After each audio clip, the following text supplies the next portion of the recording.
had 2 prison numbers, and I've been doing time to the point to where I didn't even give a fuck anymore. Excuse my French. I did not care. It was like, okay, this is the life I live. This is what I'm gonna do, and this is who I'm gonna be. And I got to the point to where I have to somehow learn how to live, and I didn't understand why I didn't know how. I'm just gonna tell you guys a little bit about me. I didn't know how because I was never taught. I didn't have a father. My mother was on drugs, to be exact, cocaine. She shot heroin, she was a drug addict, and she smoked crack. And I'm an only child, so that's what I seen and that's what I knew.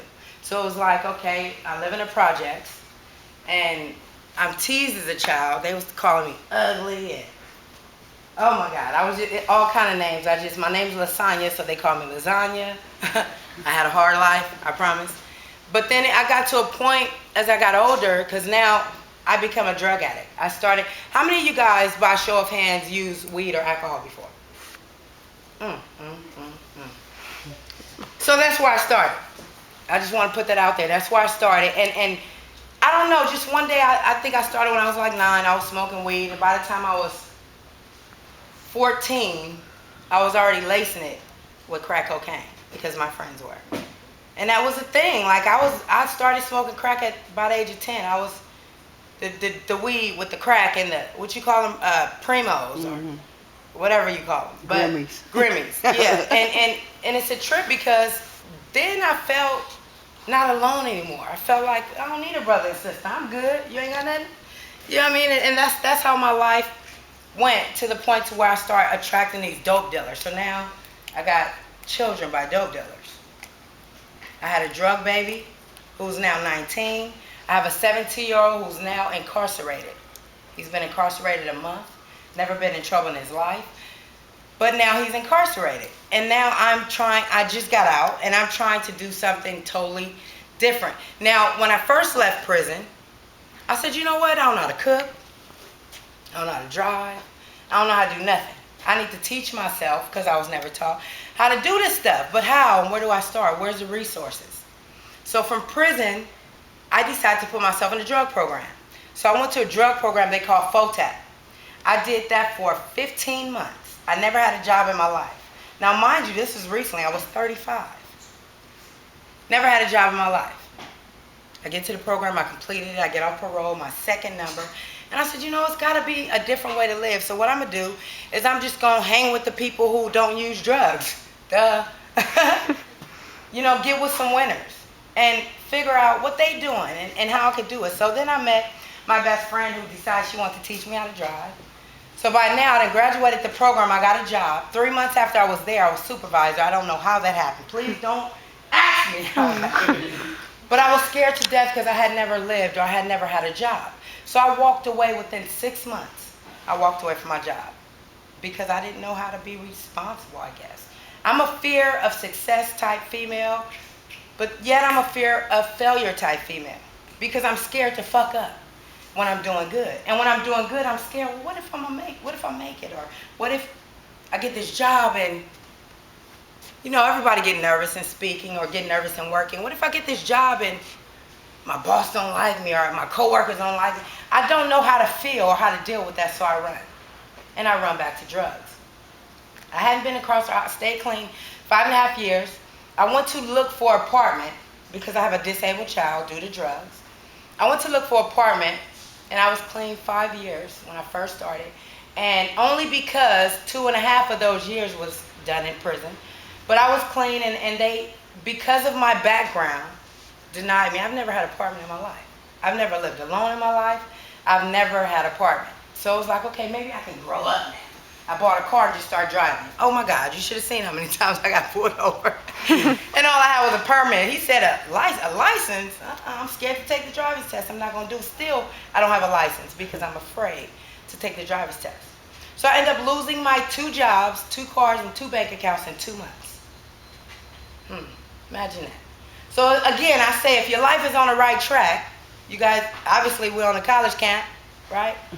Stay here, please. I mean, because life is hard. So going back to what I was saying, they denied me 4 different apartments, 4 different times because I was only 5 years drug sales free and not 7. So I say that because what you do in life, especially in the system, it follows you. I'm like, okay, well, don't you guys know people change? I'm trying to convince her. But due to that discouragement, I relapsed. So when I relapsed, I started using drugs again for a whole year. Recently, which was in March, I went back to jail. Got back on probation. Here's my probation officer, you guys. Oh my God. That's the police in the house. So this is my probation officer. But I went and this time, what made this time doing differently, because now my daughter's caretaker in foster care, which was her grandmother, died. So now she's just in foster care. My son is now in jail. So it's like, okay, I never raised them. I was never raised. My son don't know his father's. I don't know mine. So I need to be there first for my children. But isn't there a different way to live? So how do I do that? Because I tried it before and I was clean 5 years. What do I do now? So I went this time, and this time what was different versus all the other times of me doing time, because when I'm gay, right? Excuse me, I just need to put that out there. So when I first went to prison, it was like, ooh, I'm at a candy store. It ain't no men here. I can have anyone I want. She fine, and that's just how I thought. Seriously, that's how I thought. Today, when I went to jail, this last time, I'm like, the question was, do LaSonya love LaSonya? And what do LaSonya need to do to live without running? I mean, children come with responsibility. I just now found that out. They're 19 and 17. I mean, life, they got red lights. Cars got to stop because life has rules, and I just didn't know how to follow them. Today I decide, okay, you know what? I'm going to do this time, because I could have got out because I wasn't on probation or nothing. I could have got out, but I'm going to do this time, and I'm going to find more out about me. So I went to jail in jail, which is called ASEG. ASEG is a segregation housed separately from general population. So I had been in and out of school. I taught myself how to read and write, mind you. And I had been in and out of school all my life, but I skipped. I went there to take people money, and that's it. I didn't know nothing about sitting in classes. I didn't do that unless I was in the back row to join or something. I'm going to keep it real, right? So this time, I went to jail. I think I had 89 credits. I needed 180. I have 178.25 today.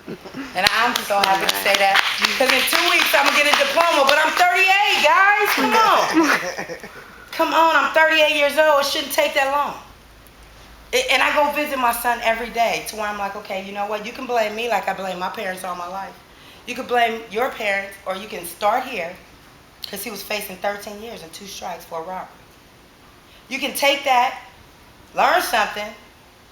Now you got it down to a year on the ranch. Go finish your school, because he graduated to the 12 before he got locked up. Do what you need to do and go on with life. I did everything else for you. Mm-hmm. And that's what I'm telling you guys now. I did everything already for you. If you haven't done it, don't do it. Because what peer pressure is peer pressure. I mean, it's in school. That's where we first start, with the weed and the drinking. And then before you know, we like it. Now we on the weekends and we drink and we at clubs. It goes deeper than that if you keep going, I promise. It's not worth it. You know what I mean? Today I just decided, okay, I'm going to do something different. So as I was saying, I got into myself in ASEG, and I did all these independent study packets, and I'm like, I'm self-compassion, self-love packets on who is LaSonya. Because quiet is kept. It depends on how you were raised or not. Some people just don't know themselves. They just kind of like hang out with the crowd. That's who I was. I just kind of like hung out with the crowd, and then after a while, I was the crowd. You know what I mean? But I didn't know me, because I had a mask on to where I'm going to be whoever I need to be with you. My children are mixed, so if I